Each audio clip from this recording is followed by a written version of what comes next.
Se a mensagem for pregada e sustentada, acredite em mim, sinais e maravilhas vão suceder, glória de Deus vai descer, vai se manifestar, salvação em massa vai acontecer.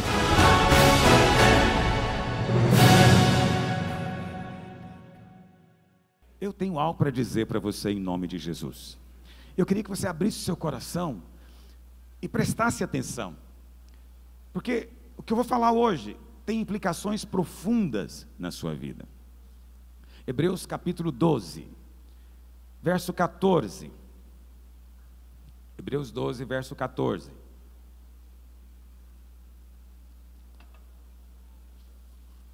Todas as vezes que eu falo a respeito da graça, alguém me manda um bilhetinho aqui na frente dizendo: pastor, mas o que você fala a respeito de Hebreus 12, 14?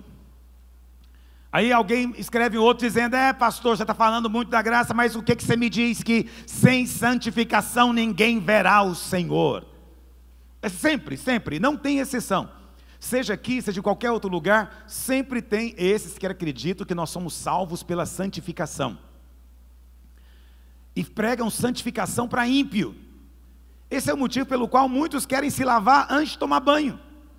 Não tem sentido. Antes de eu vir a Jesus, eu quero mudar de vida primeiro. Não, não, não. Venha Jesus, Ele vai mudar a sua vida.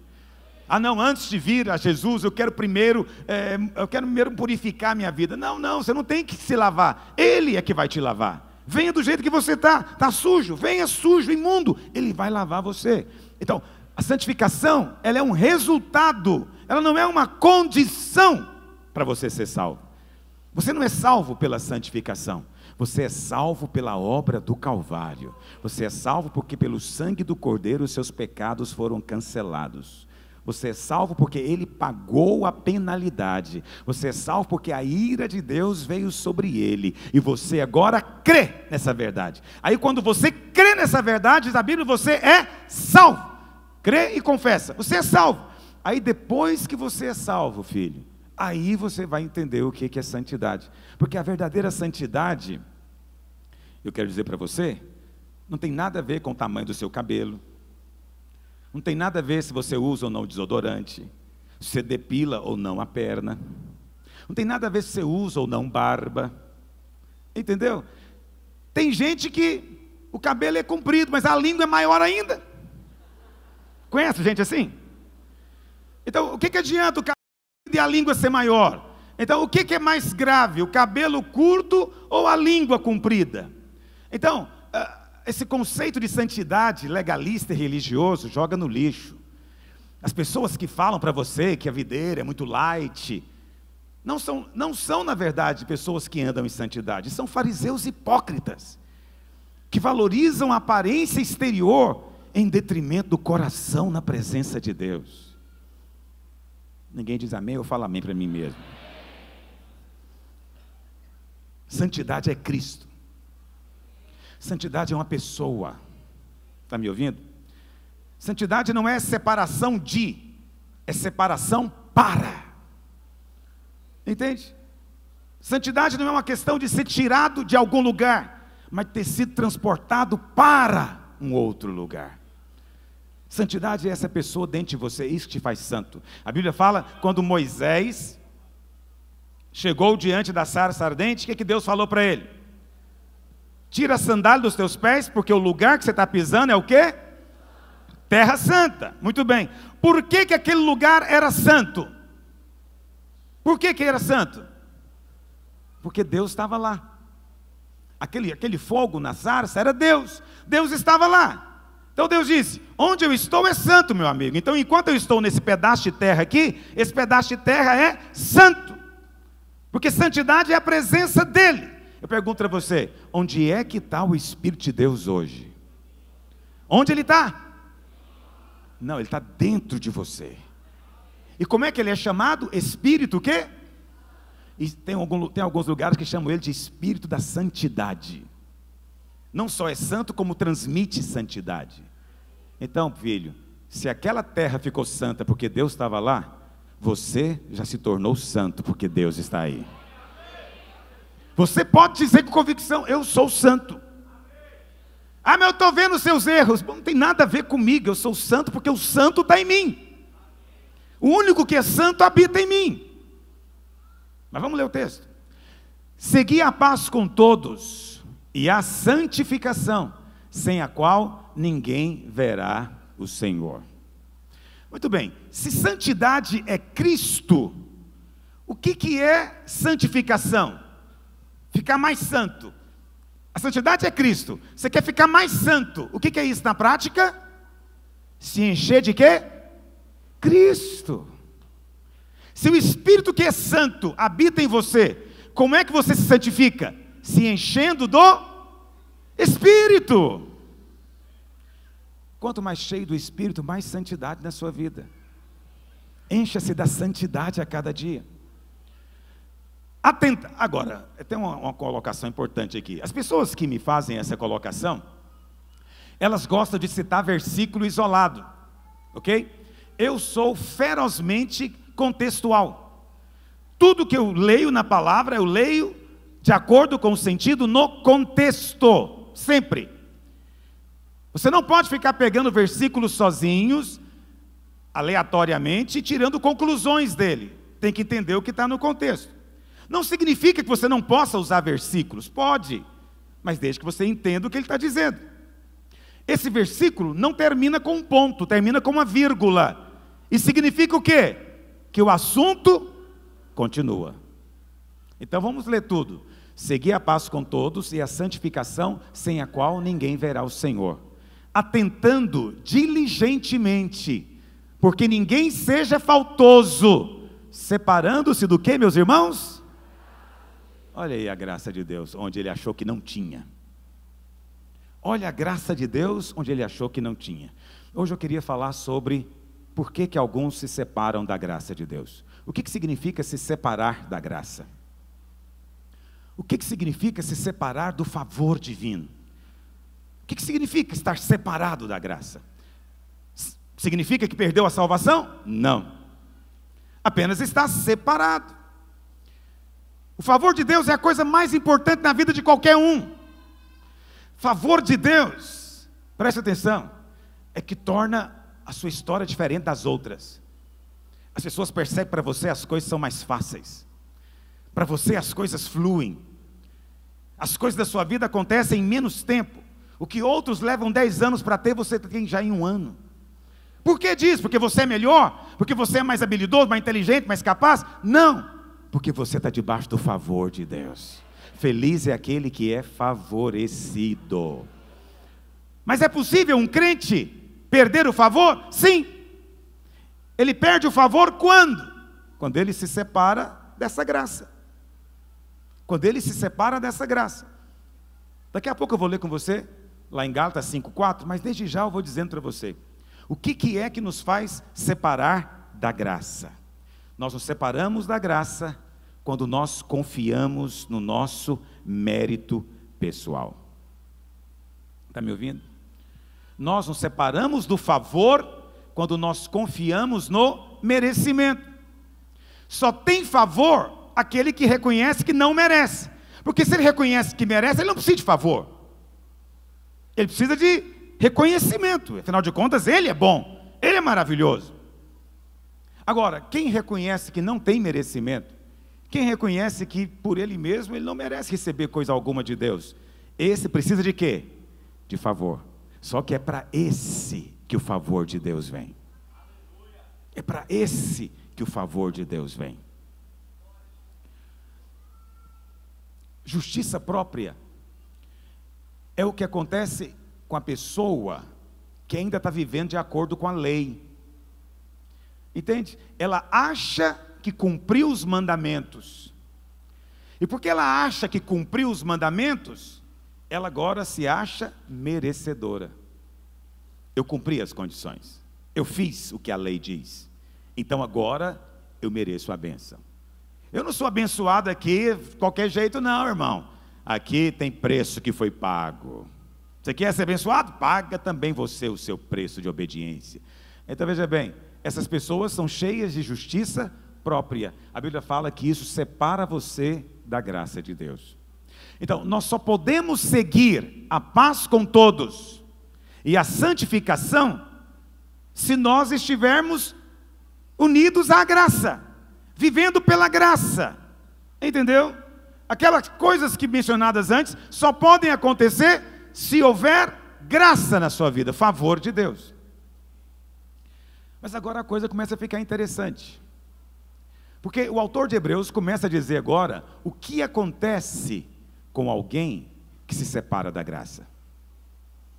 O que acontece quando você se separa da graça? Aí Paulo diz: nem haja alguma raiz de amargura que brotando vos perturbe, e por meio dela muitos sejam contaminados. Primeira coisa que acontece com alguém que se separa da graça, com alguém que tem justiça própria, é que ele se enche de amargura, ressentimento.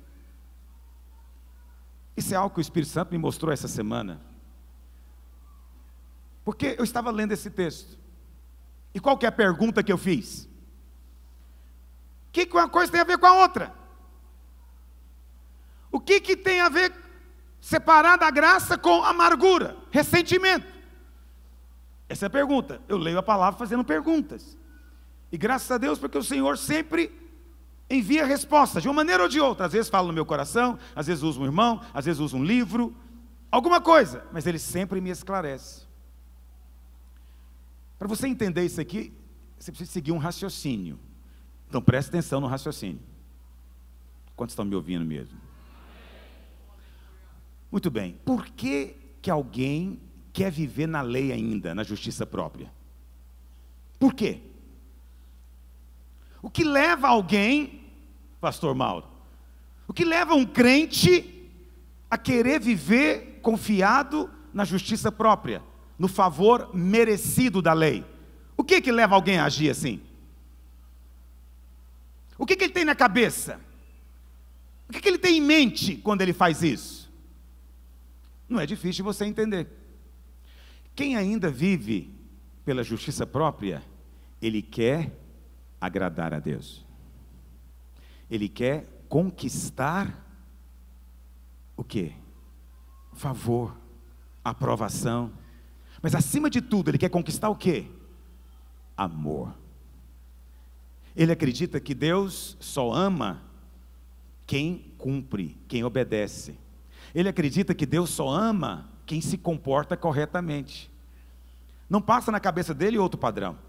Então, como ele acredita, presta atenção nisso, como ele acredita que só quem é bom merece o amor de Deus, ou vai ter o amor de Deus, o que ele faz então? Ele se esforça ao máximo para cumprir a lei, para obedecer. Ok? Tá bom, pastor, e de onde é que aparece a amargura? Aí vem a amargura. Ele está tentando ganhar o amor de Deus. Para fazer isso, então, ele procura obedecer os mandamentos. Mas quando ele procura obedecer os mandamentos da lei, ele cai na justiça própria. E o que acontece quando a pessoa cai na justiça própria? Ela perde o favor. E aí o que acontece? Ela vê um outro irmão, que ela sabe que não comporta bem, ela sabe que não é melhor do que ela, mas o outro irmão é abençoado, e ela não. O que acontece com essa pessoa que se esforçou tanto para ganhar o amor de Deus, e ela vê um outro que peca tanto, recebendo a bênção, e ela não recebendo? O que aparece no coração dela? O que aparece no coração dela? Amargura. Entendeu de onde é que vem a amargura agora? Amargura, ressentimento é o maior sinal de quem vive ainda na justiça própria. É o maior sinal. Quem fica ressentido é porque tem merecimento. Quem não tem merecimento não se ofende, simplesmente. Não se ofende. Aí você fala, pastor, mas essa pessoa aqui se ofendeu com Deus? Ressentiu-se com Deus? Será que tem gente ressentido com Deus, irmãos? Tem. Eu não estou dizendo que Deus tem que pedir perdão para ninguém, não. Não vai sair por aí distorcendo o que eu estou dizendo. Deus não tem nada a ver com o seu ressentimento. Você fica ressentido com Deus porque você orou tanto, jejuou tanto, você se absteve de tanta coisa, você procurou obedecer tanto, e no final, Ele não ouviu a sua oração, e ouve a oração de outro. Aí você se ressente. Como é que você se ressente? Também agora não vou fazer mais nada. Também agora não vou mais fazer essas coisas. Não funciona. Entendeu? Ele está amargurado. Qual que é o grande exemplo bíblico disso? Quem se lembra? O irmão de quem? Do filho pródigo. A Bíblia fala que um dia o menino chegou para o pai e falou: pai, eu quero a minha herança que me cabe. O pai nem tinha morrido. Você sabe, pedir herança antes do pai morrer significa desejar que o pai morra. É como se ele dissesse: queria que o senhor morresse, mas o senhor não morre, então me dá a minha herança logo. Quer dizer, que coisa horrorosa desejar a morte do pai para ter dinheiro, né? Esse menino não presta, concorda comigo? Ah não, gente assim não presta. Eu não tenho outra palavra para dizer para você. Mas o pai o ama profundamente e não negou, porque herança é herança. Deu para ele o dinheiro. O que ele fez com o dinheiro? Foi para um lugar distante e torrou tudo, diz a Bíblia, com o quê? Orgias, prostitutas, não é? Bebedices. Torrou o dinheiro todo, acabou tudo. Ficou numa situação tão deplorável que ele foi trabalhar como porqueiro, cuidar de porcos. Estando ele lá no chiqueiro, diz a Bíblia que ele tinha tanta fome, que vendo o porco comer com aquela boca gostosa que porco faz quando come, ele ficou com vontade de comer a comida do porco. Aí ele caiu em si e falou: onde que eu fui chegar? Ele pensou consigo: meu pai tem empregados, os empregados do meu pai comem bem. Ele teve uma ideia: vou voltar para casa, vou dizer para o meu pai: pai, pequei contra o céu, não sou mais digno de ser chamado seu filho, então me contrata como empregado. Veja, ele não conhecia o pai também. Ele achava que o pai não iria perdoá-lo, porque o pai só gosta dos bonzinhos também. Mas mesmo assim ele foi, premido pela circunstância horrorosa dele. Vinha ele de longe, o pai o viu, correu em direção a ele, o abraçou afetuosamente, o beijou. E na hora que ele ia falar: pai, pequei contra o céu, o pai falou: cala a boca, para, traz a roupa, traz um anel, põe um sapato novo, mata o novilho, vamos fazer a festa, meu filho estava perdido e foi achado. Aí o menino, mas lembra quem é esse menino não presta. Não pensa que ele é boa coisa não. Está me ouvindo? Não é boa coisa não. Aí, mas ele tem uma coisa boa nele, ele aceita ser abençoado. Ele falou: não, esse anel nem pensar, essa roupa, esse sapato, tira, não mereço. Não, ele achou foi bom, tapou no sapato, aleluia, um anel no dedo, amém. Então nesse ponto ele parece conosco. Aí, só nesse ponto, no resto a gente é gente boa, né? Olha para cá. Aí começou a festa. O irmão dele, diz a Bíblia, estava no campo, não viu tudo isso. Quando ele chegou, chamou um servo, falou: o que está acontecendo? O servo falou: seu irmão, lembra dele, aquele safado? Voltou. Seu pai está fazendo uma festa porque ele voltou. É mesmo? É, mandou matar aquele novilho cevado que ele estava engordando aí, mandou matar para fazer festa para ele. O que aconteceu com esse menino? Ele ficou ressentido. Vamos colocar no lugar dele. Ele chega para o pai dele e fala: pai, eu estou com o senhor esses anos todos, eu não pedi herança não, eu estou cuidando dos seus bens, estou lutando para não te dar prejuízo, eu levanto cedo, eu trabalho, eu cuido do gado, eu cuido das plantações, eu faço tudo para você, pai. O senhor nunca me deu nem uma galinha para eu matar e fazer uma festa com os meus amigos. Mas chegou esse seu filho miserável aí, o senhor fez festa para ele. Analisa, avalia. Ele se encheu de quê, meus irmãos?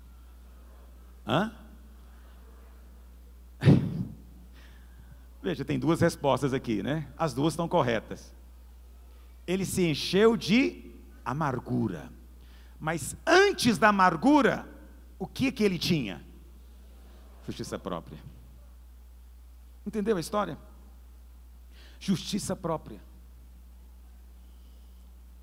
Ele fez de tudo para conquistar o amor do pai. Não foi isso que ele fez? Ele fez de tudo para o pai poder abençoá-lo. E o pai não abençoou. E no dia que aquele pecador horroroso volta para casa, ele tem todas as bênçãos. Ah, não quero essa religião, não. Fica ressentido. Todo aquele que tem justiça própria perde a bênção, perde o favor. Não tem festa. E o que é pior, depois se enche de ressentimento. Quantos estão entendendo o que eu estou dizendo? Pastor, o que isso tem a ver comigo? Tem tudo. Esse princípio se aplica em todas as áreas da sua vida. Deus falou isso comigo. Por que tem mulheres ressentidas com o marido? Por que eu não estou falando do marido que traiu ela, não é? Até isso também pode se aplicar. Estou falando daquele ressentimento comum. Qual ressentimento que ela tem? Bom, vamos tentar inventar uma história aqui. A mulher, ela não tem certeza que o marido a ama. Ela não tem certeza que o marido realmente a admira. Ela não tem certeza que ele realmente sente tudo isso por ela. O que ela faz então? Ela tenta conquistar isso.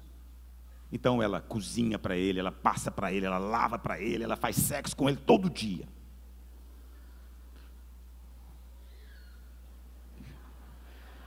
Eu tenho que contar uma mulher assim, a mulher...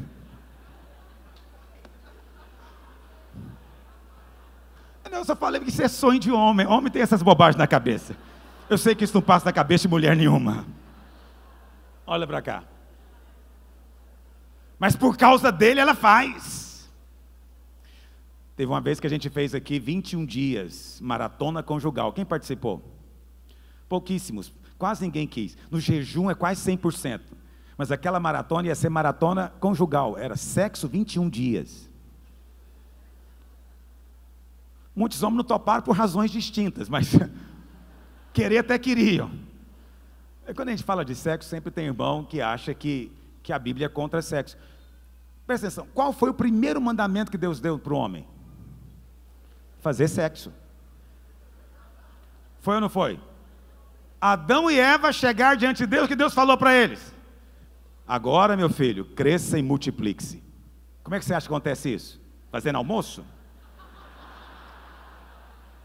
Comprando um sapato? Primeiro mandamento ele falou o seguinte: agora que eu criei vocês, vão lá e faz sexo. É isso que ele falou. Então sexo é de Deus, estava no coração e na mente de Deus. O amém melhorou bastante agora.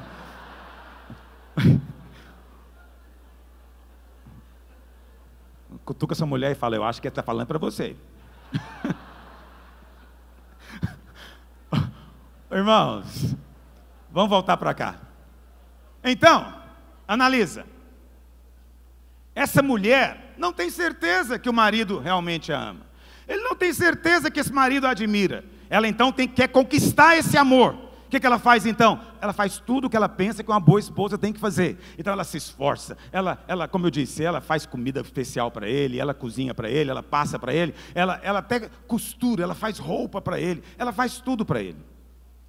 E ela fica esperando que uma hora dessa ele vai reconhecer, mas ele não fala nada.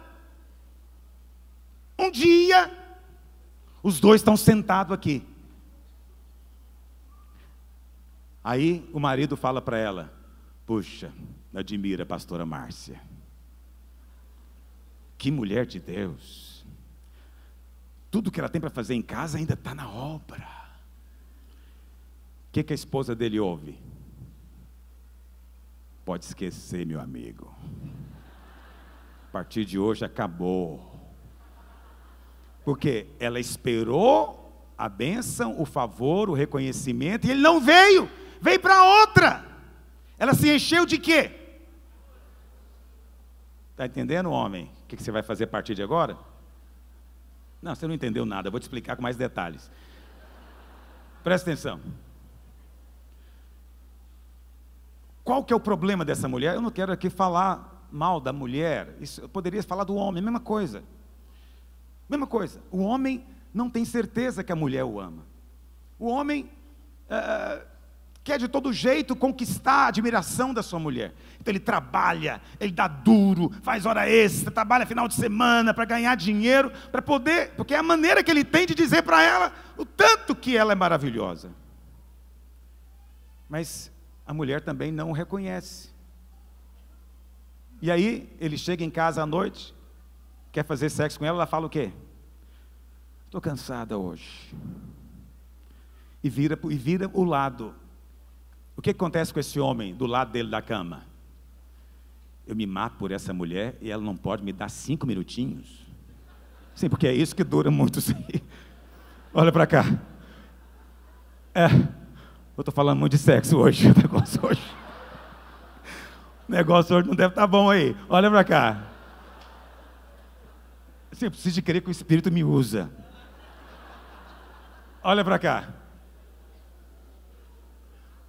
Ele fica lá, a mulher dorme, começa a roncar, e ele fica olhando para o teto. Cheio de quê? Gratidão e alegria? Amargura.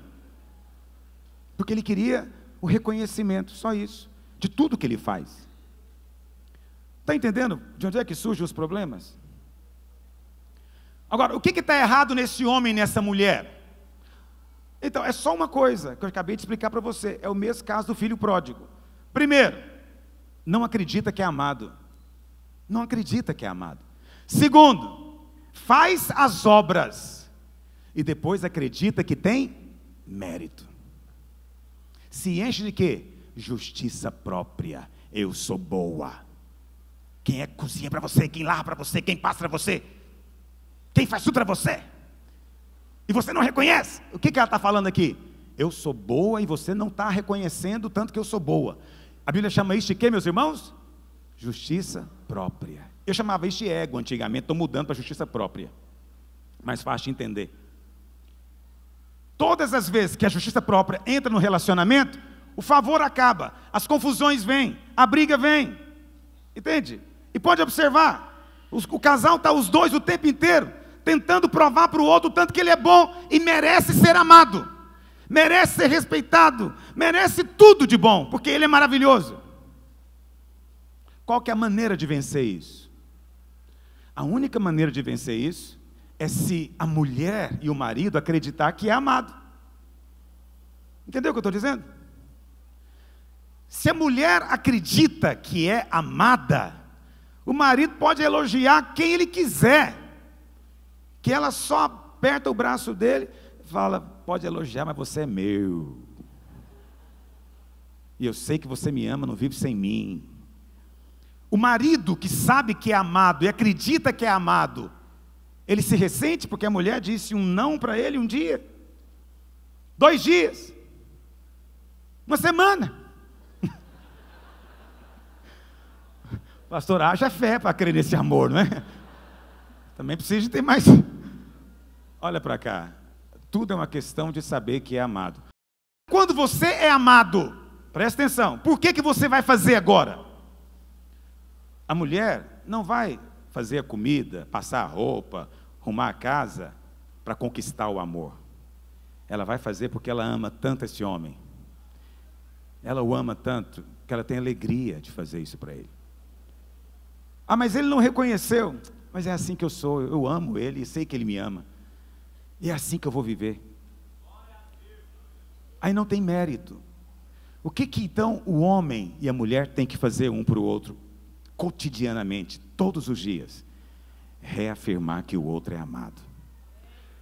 Pode não parecer, mas eu amo você demais. Me desculpe se eu não consigo expressar como deveria, mas não duvida não, eu amo você demais. Quanto mais você fala, mais você alimenta o outro com esse amor, menos necessidade ele vai ter de conquistá-lo. Porque a justiça própria vem quando você procura conquistar o amor. Será que podemos aplicar isso na relação de pais e filhos? Sim ou não? Infelizmente, muitos pais não entendem o princípio da graça e do amor de Deus. E eles passam a mensagem para o seu filho, que ele só é amado se ele comportar bem. Ele só é amado se passar de ano, com nota boa. Passar raspando não é muito amado também não. E aí o menino entende a mensagem. Está entendendo o que eu estou dizendo? Ele entende a mensagem.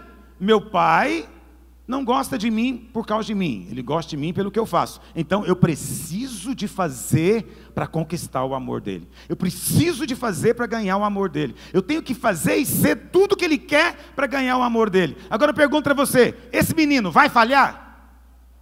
Todo aquele que tenta viver na lei, ele vai cair? Vai. Ele vai cair. No dia que ele cair, o que vai acontecer com ele? Eu não sou amado. Mas vamos supor que esse menino consiga, como o irmão do filho pródigo. Ele conseguiu. Passou de ano em primeiro lugar, passou no vestibular, passou em tudo. Mas um belo dia, ele ouve o pai dizendo a respeito do primo: minha irmã é que é feliz com o filho dela. Que menino exemplar aquele. O que vai acontecer com esse garoto aqui, cheio de justiça própria? Ele vai se rebelar contra os pais e vai começar a fazer as piores coisas que um jovem pode fazer. E aí, quando ele começa a fazer as piores coisas, o que o pai diz? Eu já sabia que você era assim. Isso não é surpresa para mim. Isso ajuda a melhorar o comportamento dele? Piora mais ainda. Piora mais ainda. Entendeu? Então, de onde é que vem toda a confusão de relacionamento? Da lei, da justiça própria, do merecimento, do julgar que fez por onde, de julgar que o outro te deve agora muita coisa, porque você fez muito para ele. Amém, meus irmãos? Eu já me ressenti até com a igreja. Já me ressenti com a igreja, não vou negar. Graças a Deus eu aprendi essa lição. Mas eu me lembro um dia, você sabe, eu me esforço pela igreja. Eu vou falar um pouquinho da minha vida aqui, mas não é me gloriando não, é só algumas coisas. Eu me esforço para estudar a palavra, para ter o que pregar, para pregar com graça, excelência. Me esforço para ter ilustração, para você poder entender, aplicar na sua vida o que eu estou falando. Eu me esforço em oração, em jejum, me esforço em santidade, me santifico pelos irmãos, faço um bocado de coisa. Aí, isso já tem muitos anos. Foi o meu aniversário, aí alguém inventou de fazer para mim uma festa de aniversário. E chamaram os irmãos. Na época a gente devia ter o quê? Uns 500 membros. Apareceu umas 30 pessoas. Eu ganhei uma caixa de lenço, uma gravata, de zíper.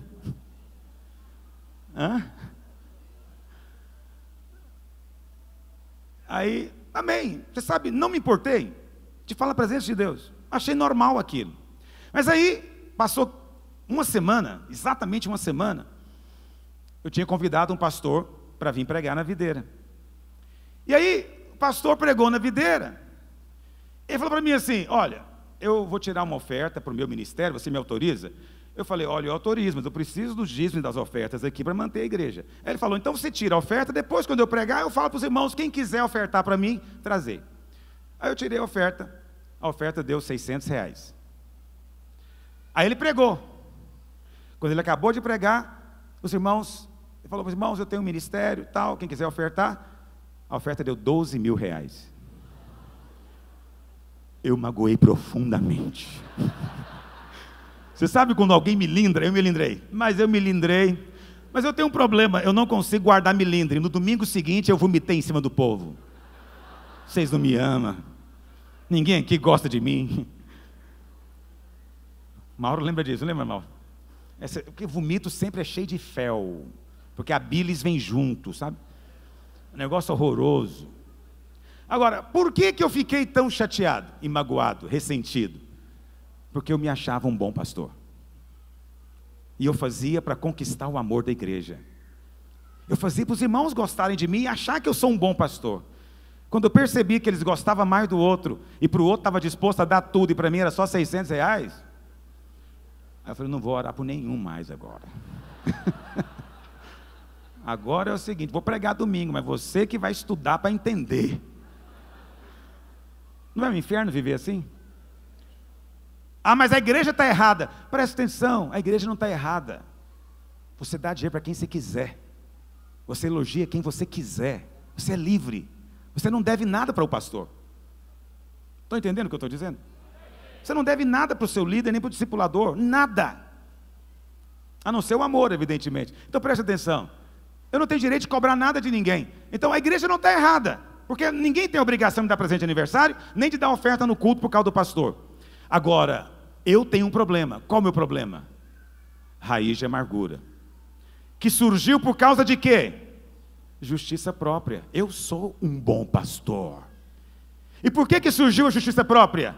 Porque eu estava o tempo inteiro tentando conquistar o amor dos irmãos. Já tem uns bons anos que eu desisti disso. Aí eu sou livre. Aí eu acho até graça quando alguém toma dores por mim. Quando alguém disse que eu também ouvi outros pregando. Em nenhum momento pensei que ele não gosta de mim. Sabe por quê? Porque eu já desisti há muito tempo da justiça própria. Amém, meus irmãos? Hoje eu acredito que você me ama. Pronto, ponto final. Alguém fala, eu sou amado, minha igreja me ama. Ah, não sei não. Fala, você não sabe, mas eu sei. Quando você sabe que é amado, você não tenta provar coisa alguma. Por que você está ressentido na vida cristã? Porque tudo que eu estou falando, você pode aplicar para Deus. Você não acredita que Ele te ama. Você não acredita que Ele te ama.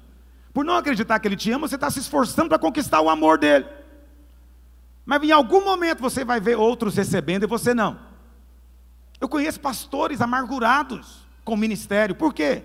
Porque são pastores bons, corretos, íntegros, mas a igreja não cresce nem que a vaca tussa. E às vezes do lado dele tem um outro pastor que ele sabe que não é, sabe o que é aquela coisa? Pastor não é tão correto assim. Pastor tem uma vida meio estranha em relação a algumas coisas, mas não falta nada para ele. Deus dá tudo para ele, até rádio para ele Deus dá. Aí qual que é a sua reação? Você é pastor certinho? Não, e o que é pior, a igreja do outro é enorme. E o povo vai lá para ouvi-lo. Esse pastor se enche de ressentimento com Deus, e com a igreja, e com a vida, e com o universo. Por quê? Porque ele está pagando o preço, ele está cumprindo as condições. Por que ele não tem o favor? Porque quando você tem justiça própria, você se separa da graça de Deus. Está me ouvindo? Quando você confia no merecimento próprio, se separa da graça de Deus. Poderia ficar a manhã inteira nisso. Acho que é uma boa ocasião de falar na reunião de casais, que vamos ter mês que vem. Eu mesmo não vou falar, mas os irmãos podem falar. Vamos voltar lá para Hebreus. Não para aí. Então ele diz, cuidado, não se separa da graça de Deus, para não surgir uma raiz de amargura. Raiz de amargura perturba e contamina. Esse é o negócio. Amargurado não guarda amargura. Ele tem que compartilhar no Facebook, no Twitter. Ele cria um site. Amargurado tem que contar tudo que fizeram com ele. E sempre vai encontrar alguém que dá razão. Os irmãos são casados, às vezes vêm aconselhar comigo. Muitos nem vêm mais, porque eles sempre reclamam de mim. Eles falam, pastor, o outro que errou e você trata comigo. Veja, a questão não é o outro, é sempre você. É sempre você. Você que tem que mudar. Quantas vezes, eu já ouvi isso, esse tempo atrás, já, não muitos dias, umas 3 semanas, encontrei uma irmã, cujo marido tinha aprontado, eles então se separaram. E eu perguntei para ela, e aí fulana, como é que está? Já restaurou o casamento? Ela falou, pastor, já falei com Deus. Só aceita ele de volta transformado. Mas se Deus quiser te dar ele desse jeito, não quero. Aí na hora que eu ouvi isso, qual foi a tradução na legenda? Eu sou boa, sou transformada e estou pronta. Só posso aceitar um marido no mínimo no meu padrão. Como é que é o nome disso no idioma nosso aqui agora? Ela se acha maravilhosa. É capaz do marido dela arrepender, chorar, chegar no céu, ganhar galardão. E ela chegar lá ainda ganhar uma repreensão. Mas logo eu, que não fez nada de errado. Sim, você é o irmão do filho pródigo. Nunca saiu de casa, nunca prostituiu. Casou virgem. Você nunca fez nada de errado. Nunca se embriagou, nunca fez orgia. Ficou o tempo inteiro na casa. Mas você ficou esse tempo todo confiado no tanto que você é bom. Você não pode receber de Deus. Separou da graça. Eu quero a graça, irmãos. Mais do que tudo na vida eu quero o favor de Deus. Quantos querem favor de Deus também? E, verso 16. Nem haja algum impuro. Ah, isso aqui é outra coisa. Pastor, o que separar da graça tem a ver com amargura e agora com impureza. É porque quem está ressentido vai tender para isso. Na minha experiência, eu não gosto de falar de experiência, mas eu não tenho outra coisa para dizer. Sempre que eu encontro uma mulher que traiu o marido, é porque ela estava ressentida e amargurada com ele. Nunca vi uma mulher que se sente amada pelo marido e tem certeza disso, se envolver em aventuras extraconjugais. Sempre é uma mulher amargurada. Por que ela está amargurada? Faço tudo por ele, ele não me reconhece. Faço tudo por ele, ele não vê. Ele não vê a mulher boa que está do lado dele, maravilhosa, perfeita. E ela se enche de amargura e por isso ela cai aonde? Na impureza. A impureza aqui é sexual, filho. Mas eu não quero me deter mais nisso. Aí o texto continua. Porque quando você se separa da graça, vem amargura, vem impureza. Aí o autor de Hebreus diz, olha, e muito cuidado, porque você pode se tornar como Esaú. Aí, Esaú aqui está sendo colocado como exemplo de alguém que decaiu da graça. Está entendendo? Aí alguém vai dizer, pastor, mas como é que Esaú decaiu da graça?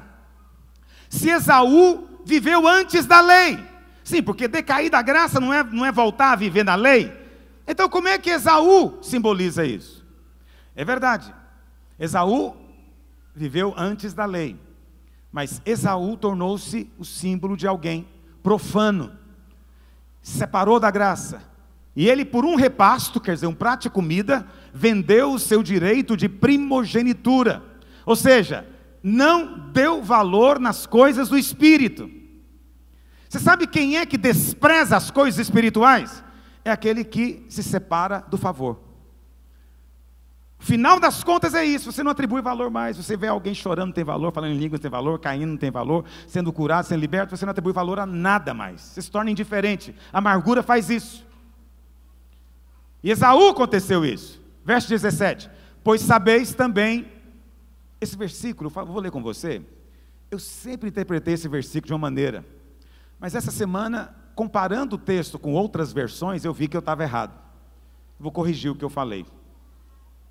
Pois sabeis também que posteriormente, querendo herdar a bênção, foi rejeitado, pois não achou lugar de arrependimento, embora com lágrimas o tivesse buscado.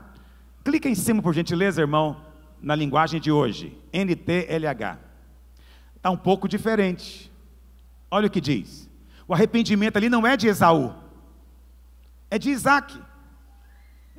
Esaú tentou fazer com que Isaac mudasse de ideia, e tentou isso até com lágrimas, mas Isaac não mudou, e ele não recebeu a bênção. Olha o que diz, vocês sabem bem, como vocês sabem bem, depois ele quis receber a bênção do seu pai, mas foi rejeitado, porque não encontrou um modo de mudar o que havia sido feito, embora procurasse fazer isso até mesmo com lágrimas. Com lágrimas, pai, por favor, me dá uma bênção. Não recebeu mais. Mas não é esse o ponto. O ponto é, a história de Jacó e Esaú é uma outra versão da história do filho pródigo. Jacó representa quem nessa história? O filho pródigo. Jacó é o enganador, Jacó é o mentiroso, é o espertalhão, não é? Jacó é esse, tido como alguém problemático. Quem é Esaú? Esaú é um menino bom. Esaú é um menino bom. Lá em Gênesis, pega aí sua Bíblia. Gênesis capítulo 25, verso 28. Gênesis 25, 28.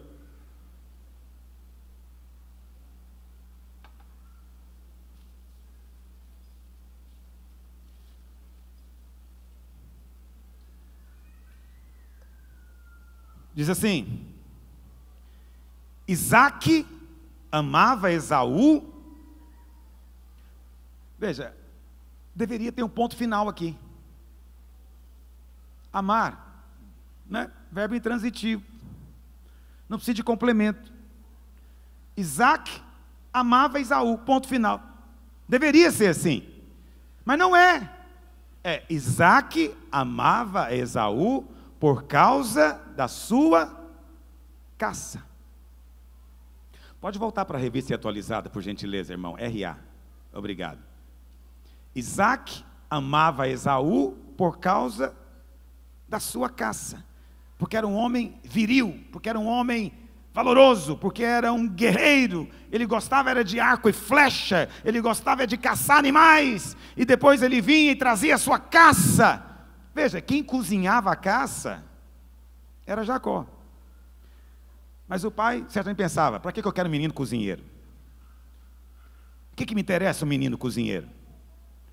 Não, eu quero um homem viril, não que fica na cozinha, na barra da saia da mãe, aprendendo sobre temperos. Não, eu quero um que seja corajoso e vai lá fora e enfrenta a fera e dá uma flechada no meio da testa dela. Esaú é um menino precioso, me faz sentir orgulho dele. Então veja, o que acontecia com Esaú? Porque Esaú sabia que o pai dele gostava era do que ele fazia, ele se esforçava o máximo para fazer o que o pai gostava. Se esforçava o máximo para fazer o que o pai gostava. Só que, no dia, veja bem, ele se esforçava para fazer o que o pai gostava, isso resultou em quê? Justiça própria. E no dia da bênção, o pai deu a bênção para Jacó. Ele se encheu de quê? Amargura. Sempre é assim. Quem tem justiça própria não aceita outro ser abençoado. Tem que ser ele. E Isaac não quis dar a bênção para ele, porque já havia sido dada. Era só uma. E ele não recebeu. Se encheu de amargura. Por isso que o texto de Hebreus coloca Esaú como exemplo de alguém profano. Quem é que se torna profano? Quem se separa do favor de Deus. Oh, irmãos, isso é tão grave. Não sei se estou conseguindo passar para você a seriedade do que eu estou falando. Eu tenho orado para o Senhor abrir o seu entendimento, para você conseguir aplicar essas verdades no seu dia a dia, nos seus relacionamentos, para você entender que eu não estou falando aqui de teoria abstrata, estou falando para você de sabedoria do céu, que muda casamento, muda relacionamento de pais e filhos, muda vida profissional, muda até relacionamento ministerial. Eu me relaciono com os pastores. Será que a amargura pode surgir no coração deles também? Quando é que a amargura surge no coração de um pastor da minha equipe? É quando ele duvida que eu amo, ele não acredita que eu amo. Ele acha que eu amo os outros, não ele. Ele procura então ser o pastor mais exemplar, para conquistar o meu amor. Mas no dia do reconhecimento, eu reconheço o Francisco Vasco, e deixo ele de lado. O que acontece com ele? Quero ser enviado. Ou seja, quero ficar bem longe de você, miserável. Por que está ressentido? Eu não tinha obrigação de fazer por ele, mas na cabeça dele agora eu tenho, porque ele tem justiça própria, ele tem mérito próprio. Está entendendo por que as igrejas se dividem? Está entendendo por que a obra às vezes se estrumbica? Por causa de quê, na verdade? Ressentimento. Mas de onde é que surgiu o ressentimento? Justiça própria. Onde tem justiça própria, vai ter todo tipo de problema. Porque onde tem amargura, tem todo tipo de problema. Até morte, até tiro tem, dependendo do nível da amargura. Não há limites para a pessoa amargurada. O amargurado está pronto para qualquer coisa. Esse foi o caso de Esaú, que depois quis matar o seu irmão Jacó. Gálatas 5, verso 4. O que Paulo diz em Gálatas 5, verso 4? De Cristo vos desligastes. Olha que expressão pesada é essa. De Cristo vos desligastes, vós que procurais justificar-vos na lei, vós que procurais tentar ser justo obedecendo o mandamento da lei. Qual o resultado disso? Da graça decaíste. Por quê? A graça é alta, a graça é elevada, a lei é inferior. Quando você sai da graça e vai para a lei, você cai, decai. Está me entendendo o que eu estou dizendo? Porque saiu do favor de Deus e agora está confiado no seu próprio merecimento para ter o favor. Mas o que é mais sério? É a primeira expressão. A Bíblia diz o quê? De Cristo vos desligastes. Tem muitas traduções. Tem uma tradução que diz, de Cristo vos separastes, que é a mesma que está lá em Hebreus. Tem uma tradução em inglês, King James, Old King James, que usa uma expressão muito interessante. Diz assim, no lugar de Cristo vos desligaste, diz, Cristo se tornou sem efeito para vocês. Presta atenção, não é que não tem Cristo, Cristo continua na sua vida, só que ele não tem utilidade, não tem efeito. Por que não tem efeito? Porque Cristo só pode ter efeito se você confiar no favor imerecido, na graça. É terrível naquele dia que você precisa de direção e Cristo não tem efeito na sua vida. É terrível naquele dia que você precisa de provisão e Cristo não tem efeito na sua vida. Aquele dia que você precisa de cura e Cristo não tem efeito na sua vida. Está entendendo? Ah, mas pastor, eu clamei, até falei em nome de Jesus. Mas não adianta, você está desligado dele.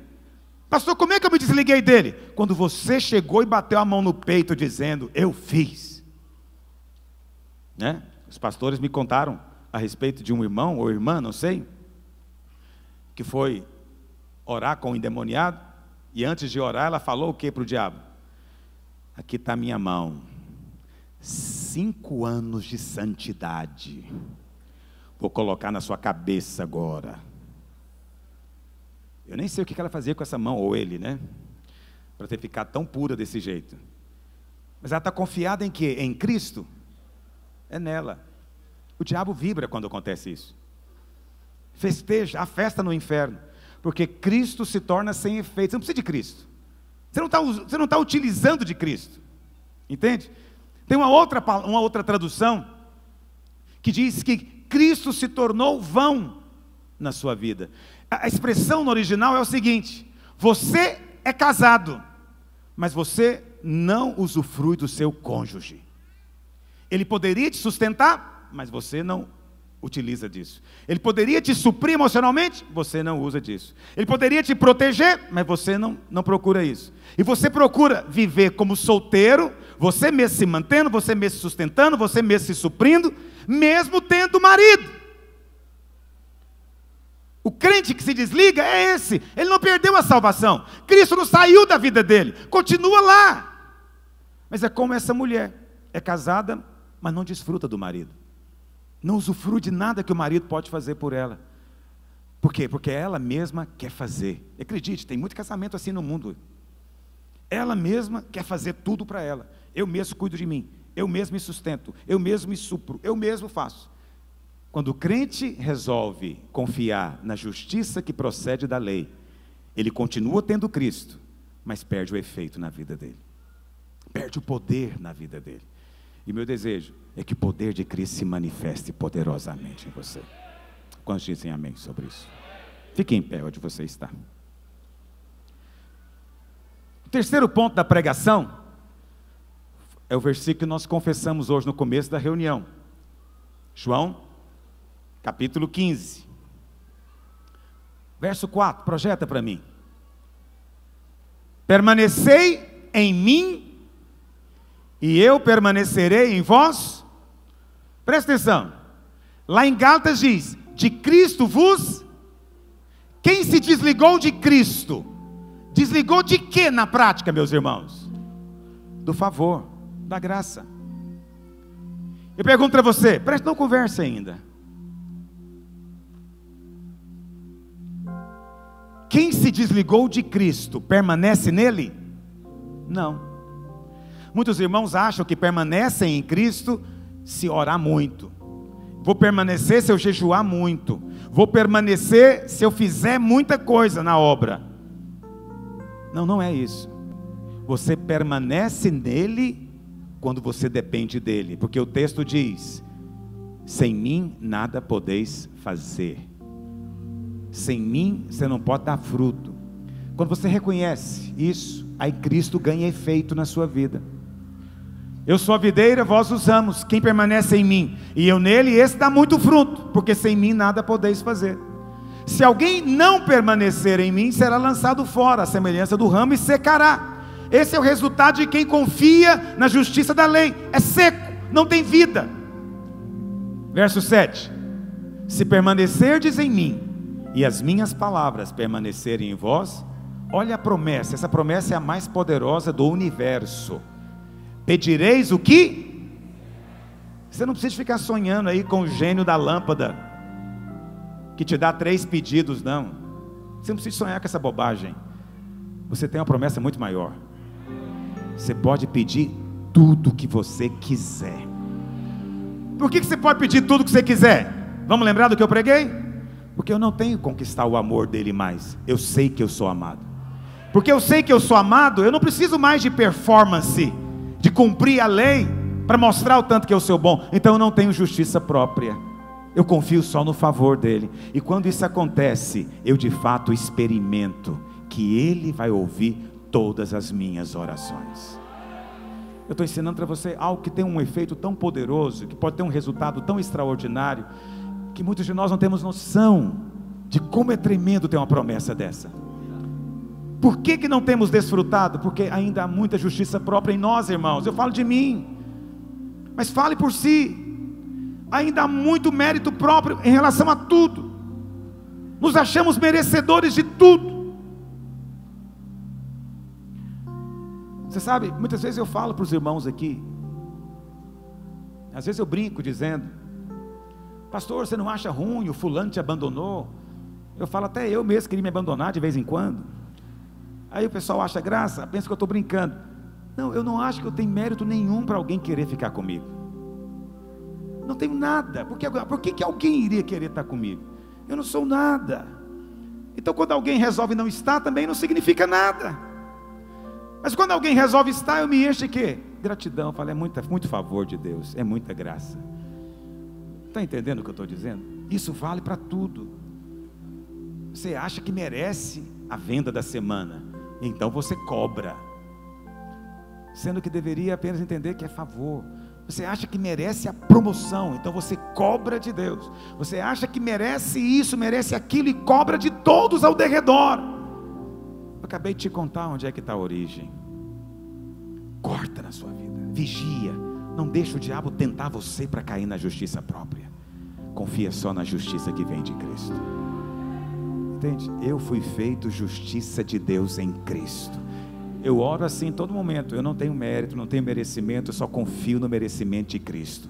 Tudo que eu tenho é por causa de Cristo. Tudo que eu recebo é por causa de Cristo. Eu permaneço nele, ele permanece em mim. Minha vida está nele, a vida dele está em mim. Nós somos misturados, não podemos mais ser separados. É a glória do Evangelho. Erga sua mão para o Pai. Feche os seus olhos. Fala para o Senhor: Deus, me livra da justiça própria. Fala para o Senhor, durante alguns minutos, só pede isso para o Senhor. Me livra da justiça própria no casamento, na vida profissional, relacionamento com os meus filhos, relacionamento com os meus irmãos na vida da igreja. Me livra do mérito. Quero rejeitar isso na minha vida, porque eu quero o teu favor. Mais do que tudo, eu quero o teu favor. Dá-me o teu favor, porque o teu favor é melhor do que a própria vida. Teu favor é melhor do que tudo. Oh Deus! Pai, nós oramos nessa manhã em nome de Jesus. Dá-nos entendimento e sabedoria do céu. Ó Deus, te peço, abre a compreensão dos teus filhos hoje. Seja o coração de cada um hoje confirmado com essa palavra, ó Deus, com esse entendimento. Ó Deus, e que haja no nosso espírito uma chama do Espírito do fogo do céu. Pai Santo, para andarmos debaixo desse favor imerecido tão grande, tão santo.